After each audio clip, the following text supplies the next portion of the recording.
Hello, lovely ladies. It is Sari here. I thought that I will finally record this quick run through the steps and that I did at the end of our last big book study session on the 20th of February. So that you can watch it, you can remember everything that we learned, and maybe you can watch it with your sponsees. But here we are once again. This is how we started every single session. Welcome to the fascinating book, Big Book Study Group, that was hosted by the lovely Home Away from Home group in Peterborough, Ontario, Canada. And I am Sari, alcoholic from the UK. So yes, indeed, we spent 6 months together. We met up every Saturday, apart from, I think, 3 or 4 throughout that 6 months. So we spent 23 Saturday afternoons together studying this amazing book. And every time I started the session with the same statement, because I wanted to hear this and I wanted you to hear this, that I really didn't consider myself to being the guru of the big book of Alcoholics Anonymous. I really did not consider myself to be an expert on anything at all. I was, and I am still drunk, who has studied this book for quite some time and who has learned a few things about it. But I just absolutely loved sharing what I had learned with you. And I didn't attempt to speak for AA as a whole. And you were definitely free to agree or disagree with anything that I said. And so we started, and we always said this prayer because we wanted to invite God to be with us in those sessions, and especially God to give me the guidance so that I said what you guys needed to hear almost. So we said, God, let us set aside everything we think we know about you, AA, ourselves, and our illness for an open mind. Amen. And then we set off to do the work, the study. And reminder, and hopefully you have written this on your big book. Big book is our textbook. Its aim is to transfer knowledge. It includes a plan of action for recovery, and this book must be used in sequence from the very beginning. And from the Joe and Charlie Big Book studies comes this the next saying: every chapter is very, very important. Every paragraph is very, very important. And every single word is very, very important when it comes to Big Book. And indeed, didn't we just learn this all, that every single word was very important? And this was one of the first pages that we looked at in the very beginning of the book, where it says the story of how many thousands of men and women have recovered from alcoholism. And I just learned from the Winnipeg guys that this actually is the very first promise in the big book, because it promises us something. It shows us that these many thousands of people, they have recovered from the hopeless state of mind and body that alcoholism is. They have found a way out. And I'm big on this recovered word because, yes, I have recovered from that seemingly hopeless state of mind and body. And this is the list of all the pages where this recovered word is being mentioned. And this is the content of the big book. So it was important for us to understand that basically the big book has 3 goals. One goal is where we start understanding what our problem is. Then we start understanding what our solution is. And then we start understanding this practical program of action, which enables us to find that power and recover from alcoholism. So indeed, we have read every single word that the big book includes up to the page number 164. But what it means in real page numbers is that we actually read the first 196 pages in the big book. So we read absolutely everything what those pages include. And we learned loads. And we came to realize that first of all, the very beginning of the book, the content pages, the preface and the forewords, they have some amazing information, which is essential for us to pass on to the newcomers. And we also learned that the often forgotten last chapters, chapter 8, 9, 10, and 11, they include absolutely essential information for all of us. And we all learned a lot through those chapters. So for me, what we just did together, it really is an example that this book matters. And why is that? Because the main purpose of this book is to show other alcoholics precisely how we have recovered. And that, of course, is the sentence from the foreword in the book. But yes, we have done loads. It was amazing. So I'm going to do a very brief recap here. So you can see the slides that we used and you can hopefully hear the highlights. So this is what it's all about.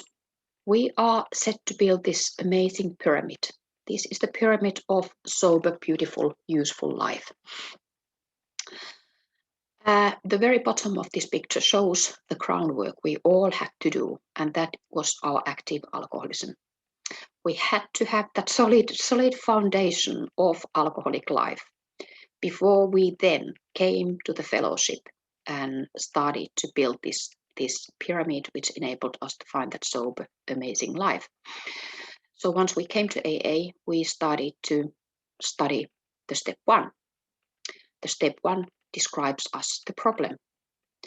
And only when we understand the problem can we move on to step 2, which is the solution.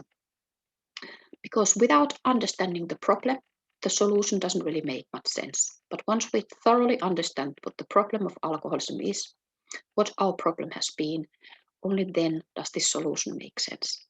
Then we set to make a decision, step 3. And I'm going to explain all these steps in detail later on. So this is just a quick summary. After the decision, we decided to move on and start building the further floors in this pyramid. And steps 4 and 5 and 6 and 7 and 8 and 9. Very shortly said, what they gave us is that we learned a whole new way of thinking and acting. And we started to clear the past, or we did clear the past. Steps 10 and 11, they taught us to live in the moment and live one day at a time. And then step 12, we had changed by that time. And we now keep living in this new way, and we help others find this way of living. And once we have done that, and sometimes already once we have just done step 10, we can actually start passing this message on to others, or we can start teaching this to others. And as we know, my step 1 was possible because somebody did their step 12. They carried the message to me, and I was able to hear it. So that's the pyramid. That's the whole thing. That's what we are building. We can't suddenly build floor number 3 without having the floor number 1 and number 2. Neither can we actually start doing stuff for step 8 and 9 or floor 8 and 9 without having the preceding floors. It just is not possible, or the whole structure crashes down. So we have to do it one step at a time, because each of these steps, it builds onto the next one, which then builds onto the next one, and so it goes. And we don't need to be afraid of the steps further up, because we will be taught everything we need to be able to progress through those steps one by one. So yes, I think this is a lovely picture of the journey. And faith only comes after we have built all these layers, all these flaws. It starts with the willingness basically to do something about our lives, stop drinking. Then comes the believing, when we believe that there's a way out for us. Then comes the decision that we believe that there's a way out for us and we want to find that way out. So we decide to start taking those actions. We start taking those actions and we start seeing the results. And once we start seeing those results in our own very lives, we start getting faith that this process works. It really works. This program works. It really does. So let's look at the step number 1. That states the problem. And we learn that our problem is powerlessness. That we have this twofold illness of body and illness of mind. We have the allergy of the body and we have the obsession of the mind. That was the description Dr. Silkworth gave us. But of course, we know later on that it actually is a threefold illness, because it is our spirit that is just as unwell as our body and mind. We have that hole in the soul. So we started to understand that those are the components of our problem. We learned about the illness of alcoholism. We learned that if you take 10 people from the normal population, it's very likely that 9 of them can drink safely and 1 of them can't drink safely.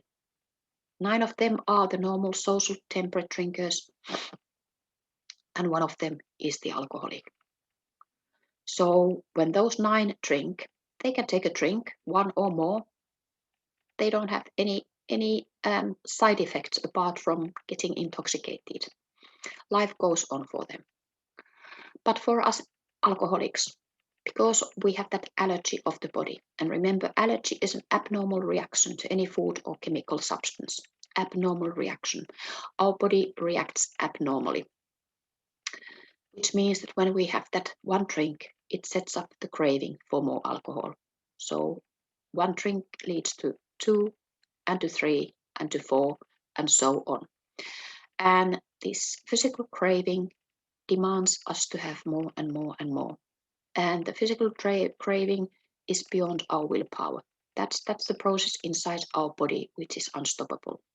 Just like my hay fever, when it starts, I can't stop it through my willpower. And to be a bit rude, somebody some time ago explained that when I get a diarrhea, my diarrhea doesn't stop by me wishing it away or anything else. It takes over and it's unstoppable. That's the allergy of the body. When that kicks in, we go into the well-known spree. We after the spree, we are filled with guilt, remorse, resentment, self-pity, fear, and so on. On the other hand, when we don't have that drink, we feel restless, irritable, discontented. But it would be all okay if we only just had that allergy to deal with, which would then, of course, mean that, okay, we just don't take that drink and we are fine. But because we have that trouble with our mind as well, we have that obsession of the mind. And remember, that obsession is an idea that overcomes all the other ideas. Joe McHugh always says my obsession, it overcame the ideas of my doctor and the police and the wife and even my own ideas. Obsession takes over.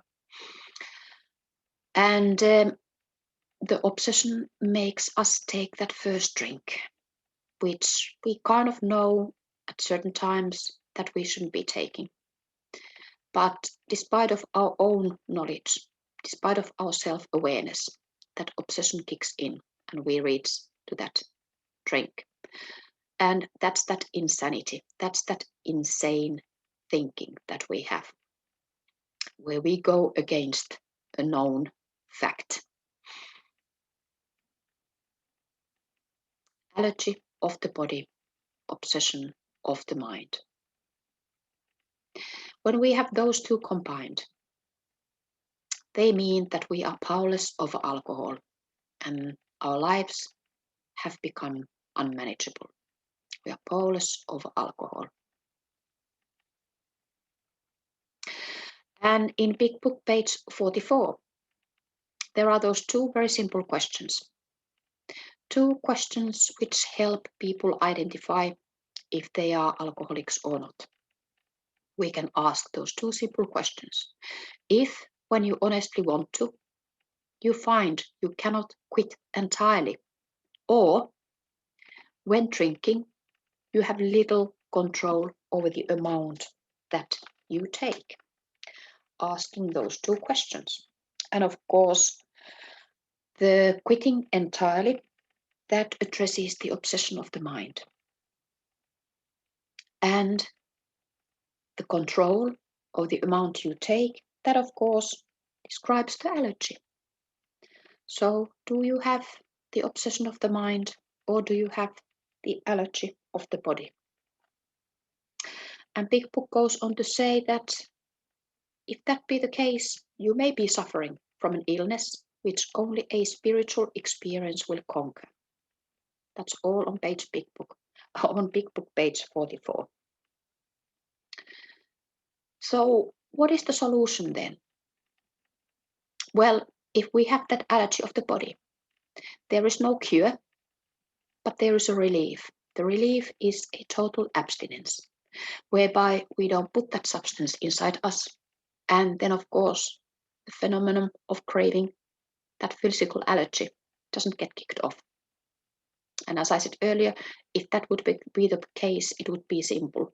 But because we have that obsession of the mind, that's where we need this program. So the program treats our mind. The abstinence treats our body. So we now know what we are dealing with here. We know our problem. Next is step 2. It's that solution. It basically is when we ask that, or we say that we came to believe that a power greater than ourselves could restore us to sanity. Now, first of all, is this sanity business. What does sanity mean? Well, sanity doesn't mean the insane things that we did when we were drinking whilst we were drunk. Everybody would do insane thinking if they were as intoxicated as we were. No, sanity here in our program, it means that we are insane when it comes to drinking. We don't see the truth. We have this weird piece of missing in our mind, in our head.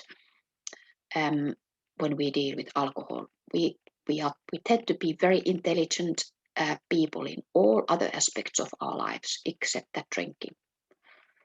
That when even if we know that drinking is not good idea anymore, we still take that first drink.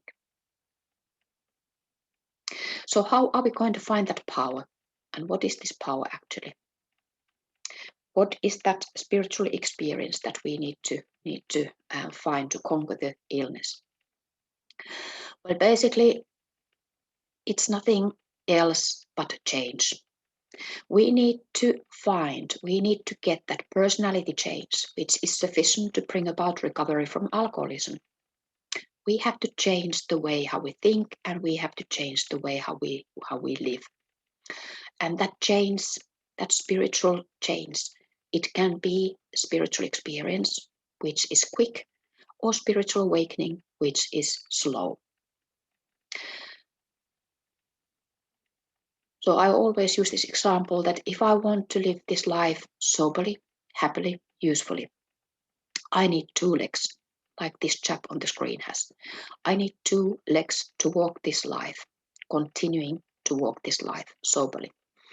And those 2 legs are like those 2 elements that I use in order to find that power. And one of the legs is the fellowship that supports us. I don't need to do this alone. I can't do this alone. And the other leg is the program that changes us. I must change. I must find that personality change sufficient to bring about recovery from alcoholism. And the Big Book goes on to ask that, or state that we need to ask ourselves but one short question. Do I now believe, or am I even willing to believe that there is a power greater than myself that can restore me to sanity? So for me, it means this very simple thing is that, do I believe that there's a way out? And do I believe that if I have that personality change, I don't need to drink anymore? And do I believe that the power that we are talking about here is nothing but be part of this fellowship which supports me and do this program that changes me? That is the solution for me.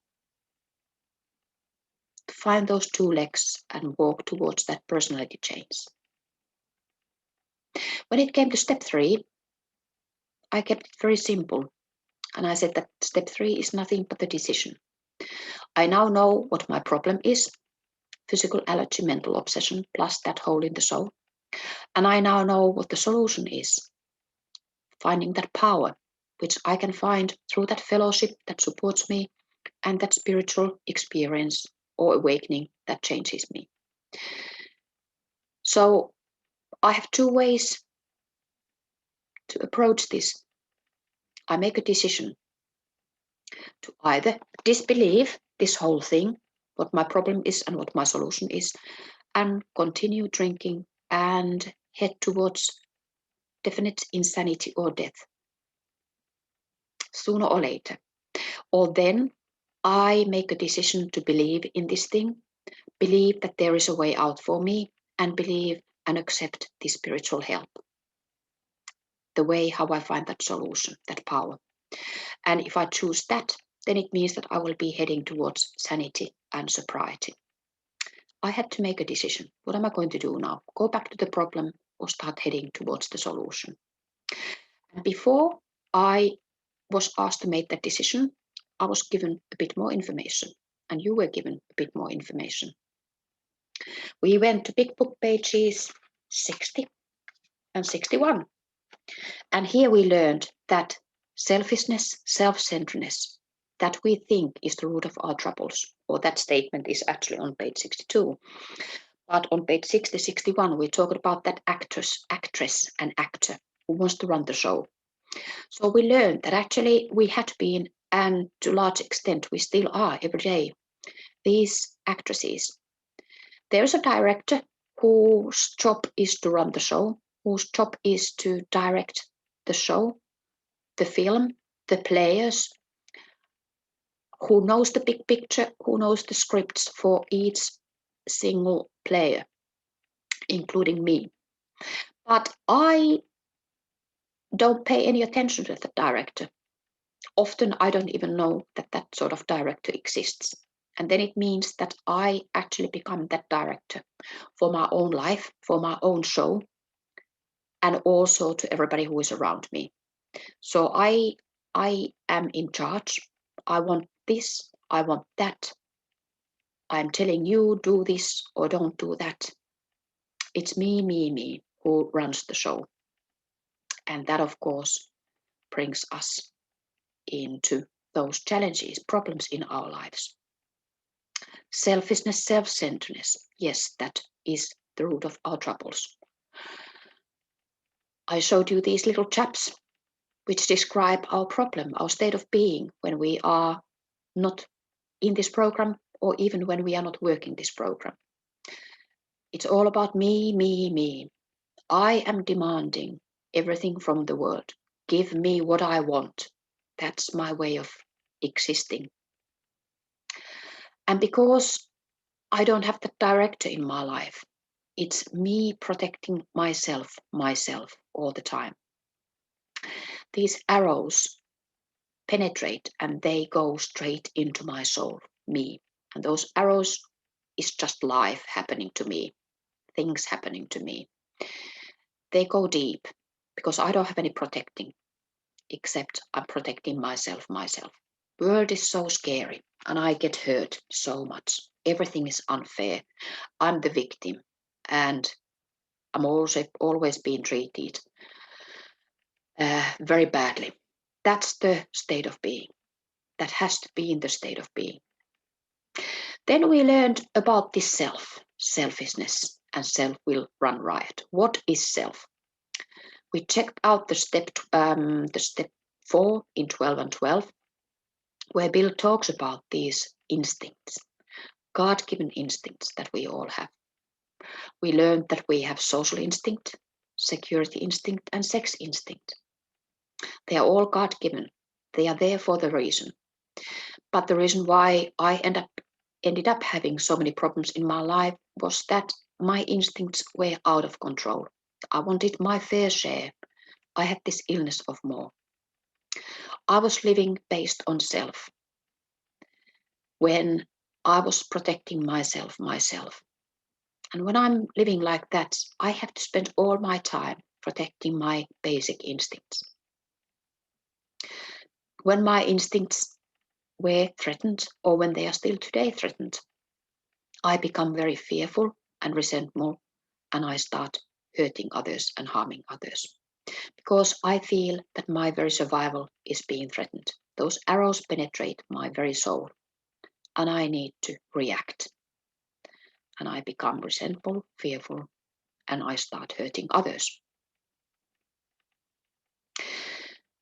So then we learn that self will run riot, that selfishness, self-centeredness on the left-hand side of this picture. We came to understand that we are, because of this selfishness, self-centeredness, we are driven by 100 forms of fear, self-delusion, self-seeking, and self-pity. And then we learn that actually there is another way of living. We can quit playing God. We can quit playing that director.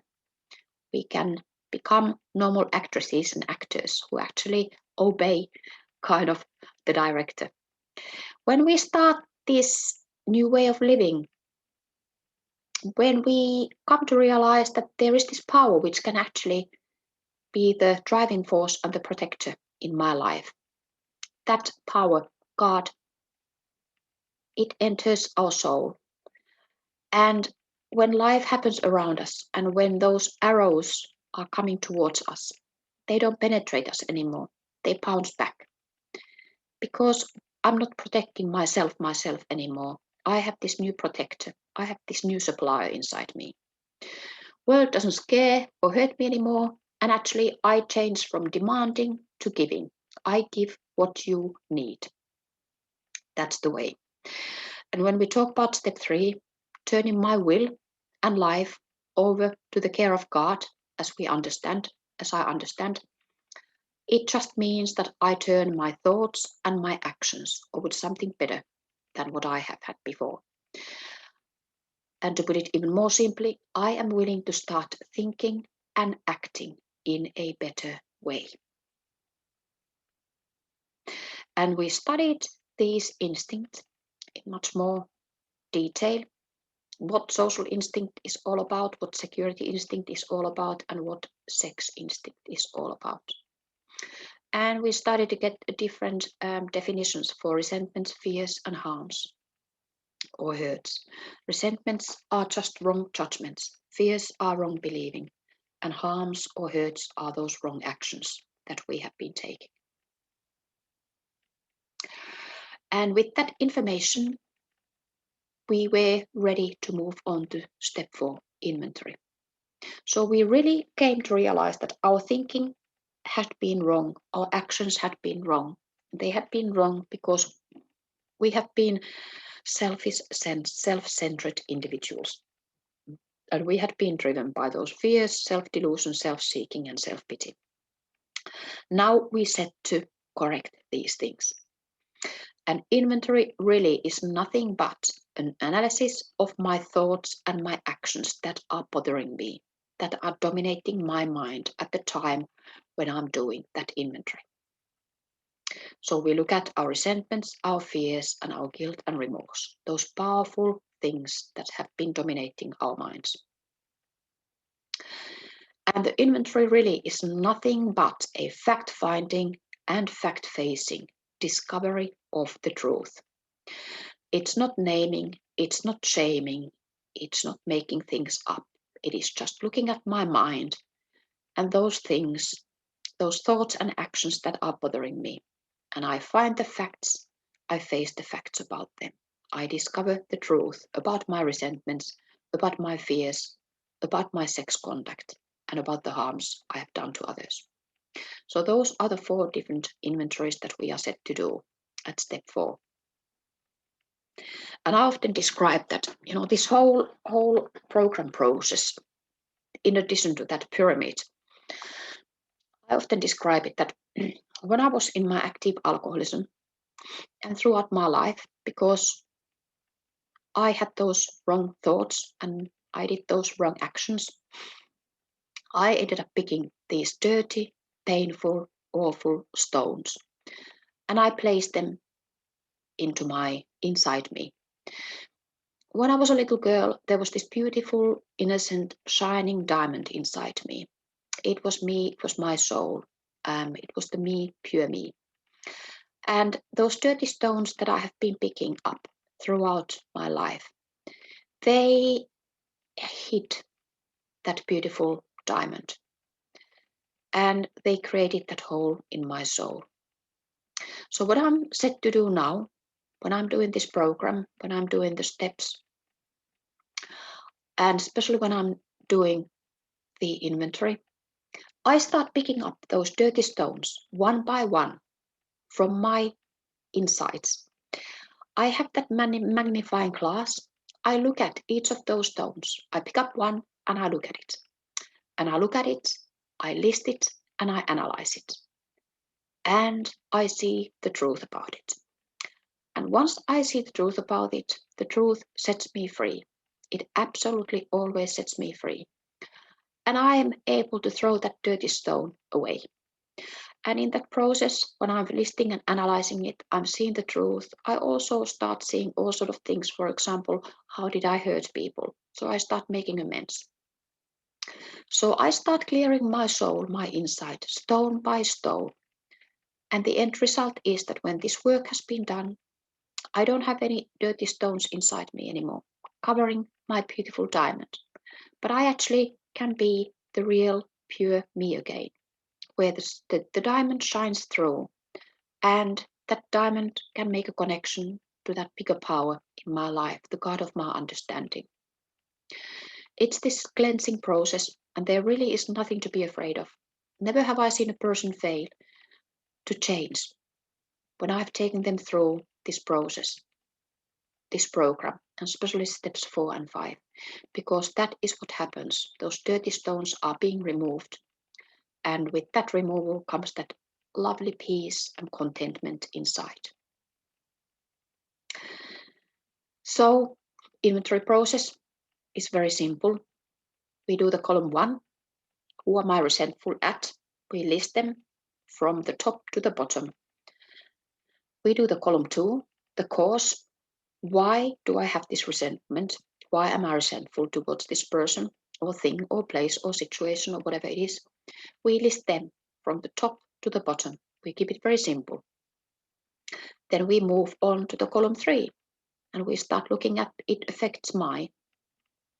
And here we then use the learning that we did at step 3 when we got to understand these instincts that we have.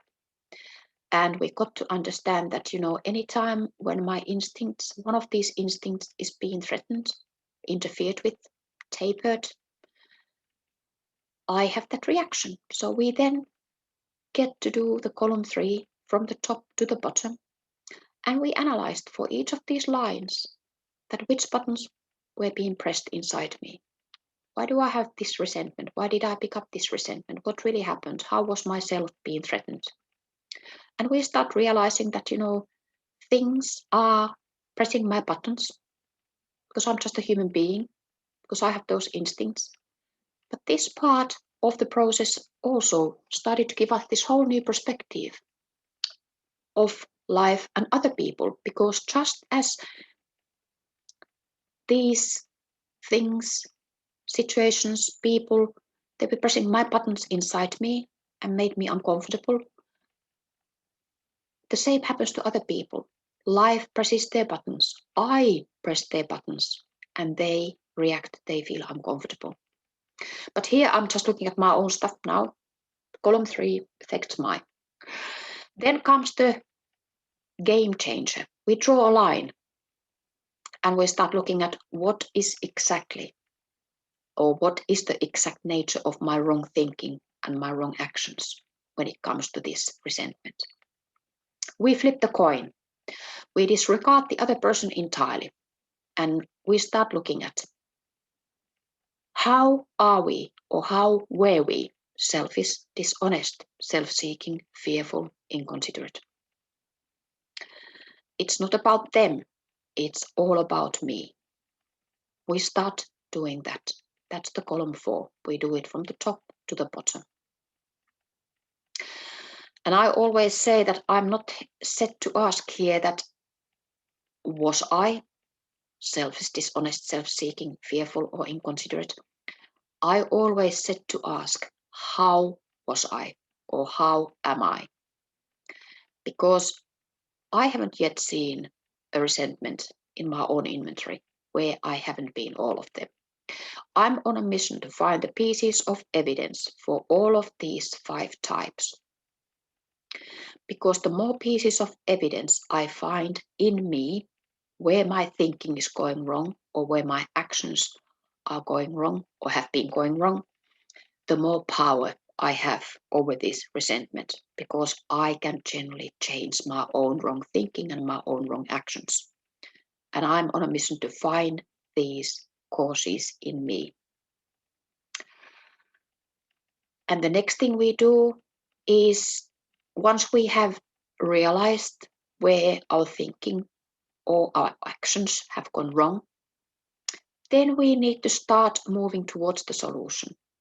So what do I need to do, or what to do or think differently? What do I need to think or do instead? So we do that. So we start finding this new way of thinking and new way of acting for each of these lines. What does it mean in practice? Well, when I found out that I'm selfish, I'm dishonest, I'm self-seeking, I'm fearful, I'm inconsiderate, then of course my aim is to become unselfish and generous and honest and humble, courageous, inconsiderate, and kind. So what do I need to think or do instead in order to move on to those better natures, so to speak? I am moving towards the solution. For me, this is essential because it doesn't bring us any good just to list our problems where we are going wrong. We need to start moving to better thinking and doing. And here, of course, we can bring more acceptance, like the book talks about, for pages 416, 417.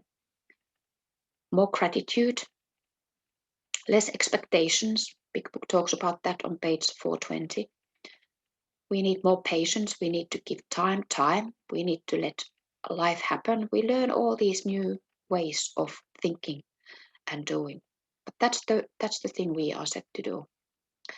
And what did we start learning when we were doing those example resentment inventories? I use that picture because we are here in the now. That's when we are doing the inventory. So we ask these variety of questions. Where, when, or how did I set the ball rolling? What is my part, or what was my part? How was my thinking wrong? How is my thinking wrong? And the same for my actions. So we look back. And there were things, resentments, that had come up recently, or 10 years ago, or 20 years ago, or somewhere when we were kind of grown-ups. We look at them. Then we have these resentments that happened, or the cause of them is somewhere in the far past, when we were innocent children. We have slightly different viewpoint for those different events. But we start seeing the truth. Often this childhood stuff is very difficult, very painful. But what we really need to understand here is that when I'm doing the resentment list now, and I'm looking at those things that happened to me when I was a child, I hardly did have any part. I didn't do anything wrong because I was just an innocent child. But where I'm going wrong today, still harboring, having, nurturing keeping that resentment, that unfairness, that hurt alive, is I need to, first of all, I need to ask that why am I still holding on to this resentment? Why do I want to keep it alive? The fact is that when something bad happened to us when we were children, yes, it was those people who hurt us then. But you know what? They are not hurting us anymore. Nowadays, it is us ourselves that are hurting ourselves because we have chosen to keep that unfairness, that hurt, that harm alive through our resentment. So this childhood stuff, yes, I can't look at the causes from the past, but I need to look at where my thinking is going wrong today because I have a selfish, self-seeking, inconsiderate, dishonest reason for holding on to that resentment. So that changes the whole game. We learned about other people's relationships. They are none of our business. My relationship with you is my business, and with you, other person, is my business. But what happens between you two, it's none of my business. We covered all that, and we learned a lot. We learned about the fear inventory. It's exactly the same as resentment. The process is exactly the same. We ask basically exactly the same questions, and we find the same things. Even when it comes to our fears, they tend to be self-centered fears, and we have them because we are exhibiting selfish, dishonest, self-seeking, fearful, inconsiderate thoughts and actions. Where did we set the ball rolling? We ask for fears as well. We did the same for sex conduct. And here, of course, the whole aim is to get a better, healthier sex ideal for the future. And often through this inventory, we find out that it wasn't our sex drive which was in question. It wasn't our sex drive which caused us to have those that sexual conduct or do those things. It was actually our other needs, that we were building up our self-esteem, our prestige. It was our pride. It was our need for companionship. It was our emotional security, sometimes even material security. We started to see the real motives of those things. It's not naming, it's not shaming here. It's all about finding the truth and setting a different aim for our sex life in the future. And we looked at the people that we had harmed, because we know that when we have resentment, when we are fearful, when we do those not very wise sexual things, we hurt other people through them. But then we are likely to have many more people who we have hurt without having resentments or fears or sex with them. And this is where we need to list those people. We need to realize that, who are the people we have harmed? What did I do? And why did I actually do it? And what do I need to do instead? Then we set to do step 5. And step 5 is really improving the truth in its simplicity. And how do we do that? We do that by going through our resentments and fear and sex conduct and harms done to others, lists, inventories from left to right, and read them to another human being, our sponsor. And we are mainly focusing on the column 4 and the column 5 in a way. And this is not a reading things through, this is a discussion, because we need another person's viewpoint. We need that other person to actually improve the truth that we have started to see about ourselves. So we are on a mission to find those pieces of evidence for our selfishness, dishonesty, self-seeking, fearfulness, inconsideration. And then we are here to discuss, so what do I need to do? What do we need to do instead? How do we need to change? And my experience is, again, never have I seen a person fail who has thoroughly done it like this, because then the person can't but see the truth to such extent that they want to change. they start seeing the real truth about themselves. And they just so much want to change. And when that happens, that realization moves that person automatically to step 6, when they are entirely ready to have God remove all those defects of character. And step 7, they humbly ask God to remove all their shortcomings. They want to change. That's that willingness. It comes automatically. And because we have been considering that how have we actually hurt these people that we have been resenting, we have been fearful about, we have had sex with, we start getting information to our step 8, and we generally become willing to start making things right, set things right. My experience is that when this inventory process is being done this effectively, it really automatically moves us to steps 6, 7, and 8, and 9. And it gives us all the information we need to do step 6, 7, 8, and 9.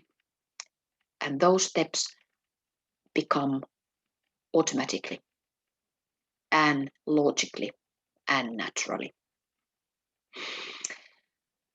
So now we move to step 8. Made a list of persons we had harmed and became willing to make amends to them all.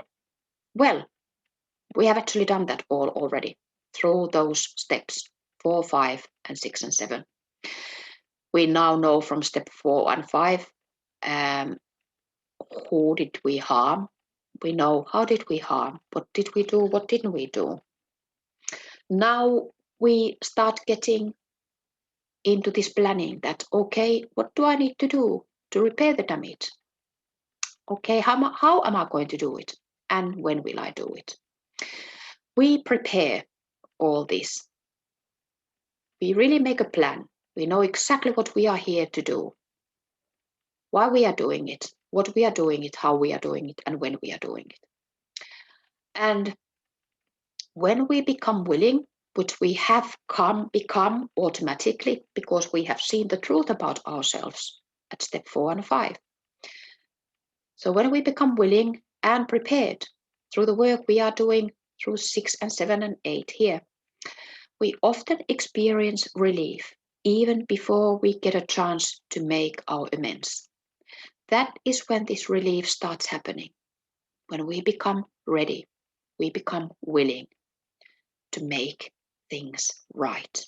The drive is inside us, and nobody needs to make us do these things or force us to do these things. We really, really want to do them ourselves. And then comes step 9. We make direct amends to such people wherever possible, except when to do so would injure them or others. We have all the things ready. We have a plan. But this, when will I do that? We give that to God's capable hands. Because wherever in this step, it means God's timing. When the time is right for me, for God, and for the other person. So I often say here that if we now start finding these people and forcing ourselves into their lives and in front of their faces, demanding that we need to make those amends, we want to make amends and we want to set things right and we want this and that, we are the self-will running riot again. We have no consideration towards other people. But when we prepare ourselves and we give the timing to God's capable hands, my experience is an experience of other people.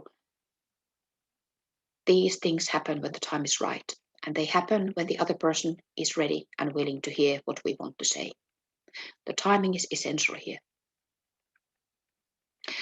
And this picture describes that, yes, we set to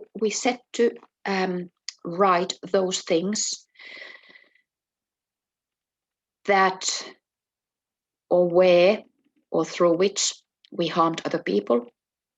So we look at the left-hand side of this picture. So we make amends to those specific events, those specific harms, those specific things. But we often make amends ongoingly. So we change our behavior towards those people who we had harmed. We might change our behavior to all other people. We might change our behavior towards the world in general. So we have many ways. We do these make these focused amends, and then we have these ongoing amends.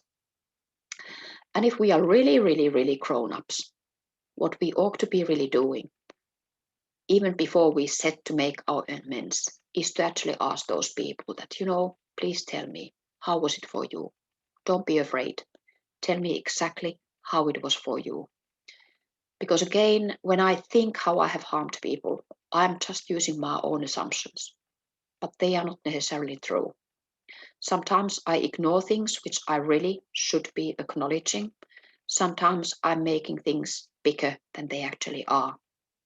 Of course, the sponsor sets us right, even in this respect, because they have a different viewpoint. They see things objectively. But at the end of the day, it really is those people we had harmed who ideally would have a chance to tell us how it really was for them. And then we can really start making real amends, ongoing or focused.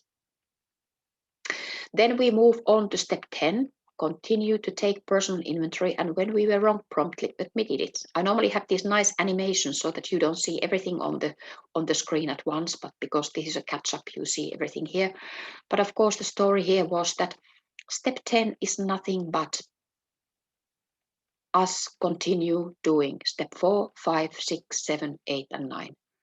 Keep on looking at our own thoughts and our own actions. When they are going wrong, look at our own motives, set things right if we screw things up. And really, the program up to this point has given us those beautiful toolboxes where we now know our problem, our solution, our root of our trouble, selfishness, self-centeredness. We have now learned this process through the steps 4 to 9. We can really become those supermen and superwomen and start living this life as we live it in a better way. Step 10 is we do things as we live. It teaches us how to live this life in a proper, healthy, sober, useful way every single moment that we are alive. Step 10 doesn't talk about checking things out at night. Step 10 is all about now. And taking it back to the inventory process and the lists, so what we are set to do is that we actually check out these columns, this inventory process, every moment that we live. What are the buttons being pressed inside me? Why am I reacting? Why am I feeling like this? Remember the spiritual axiom which says that every time I'm uncomfortable, there is something wrong in me. So it all starts always with the column 3. Why am I reacting? Why am I feeling like this? Then we move on to, okay, so what exactly is going wrong inside me now? And we check out, okay, how am I selfish, dishonest, self-seeking, fearful, inconsiderate at this very moment now because I feel like this?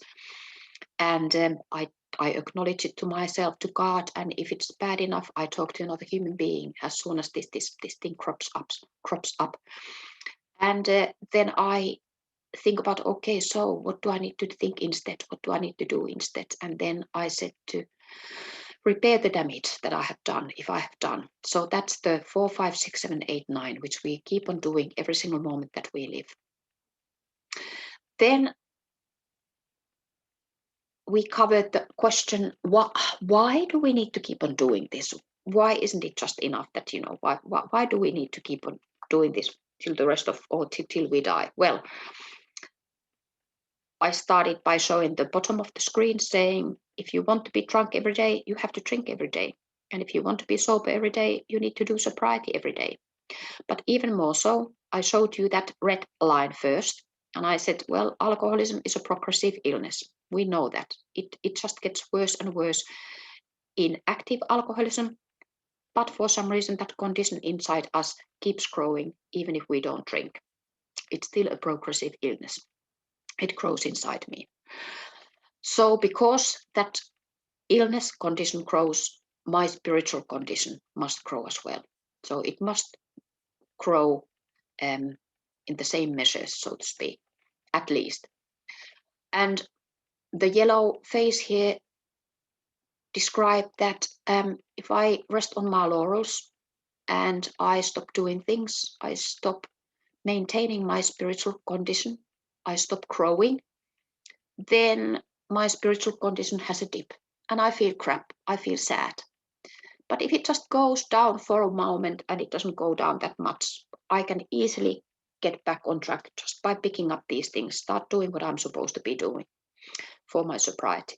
However, if I let that spiritual condition slip far too long or far too deep, the inevitable happens. I pick up the drink. And for me, to drink is to die. There's no question that I would die sooner or later because of that reactivated alcoholism. So we need to keep outgrowing our illness. We don't maintain our sobriety, we grow our sobriety. That was that. That's why we need to keep on doing this thing. And then we studied step 11. So we are here in the now. And just to kind of recap, that's okay. What opened the door to us into this new life was step 1. We had a problem. We understood the solution. We made a decision. Then we started to practice those steps. We got the new thinking, new actions. We learned to start repairing the damage, past or present. And step 10 really taught us how to live in the now. Because now we practiced all these red things and also the blue things. But now step 11 is then, it actually teaches us how to live 24 hours a day. It teaches us how to review the day at the end of the day, how it has been, and how to make a plan for the coming day in the morning. And it taught us how to have that conscious connection to the God of our understanding, how to maintain that and how to grow that. And when we went to Big Book, of course, the Big Book first talks about we need to listen to God and we need to talk to God. We meditate and we pray. And we started with this evening review. We look the day past. We look the pros and we look the cons. We look what we need to do differently, but we also acknowledge that what went well. And then it told us about the morning meditation and planning. So how do we plan for just 24 hours?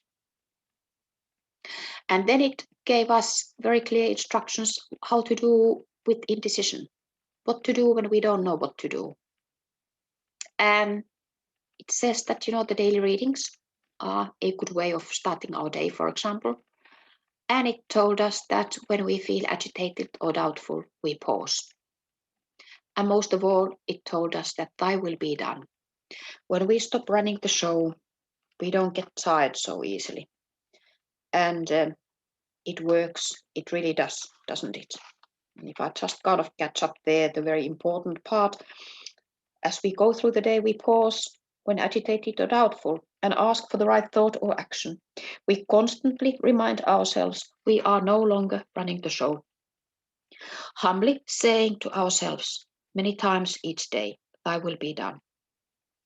We are then in much less danger of excitement, fear, anger, worry, self-pity, or foolish decisions.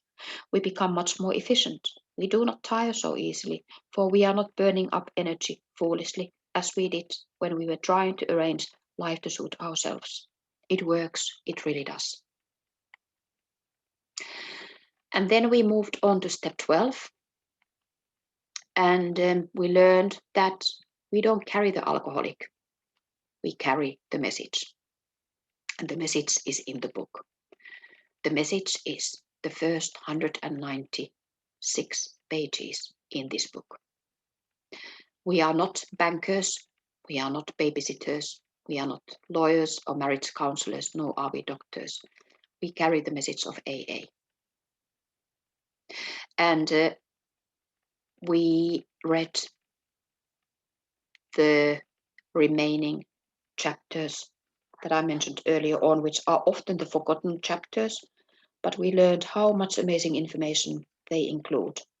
To working with others and to wives, family afterward, to employers, and then, of course, the beautiful vision for you, which kind of brings us all together.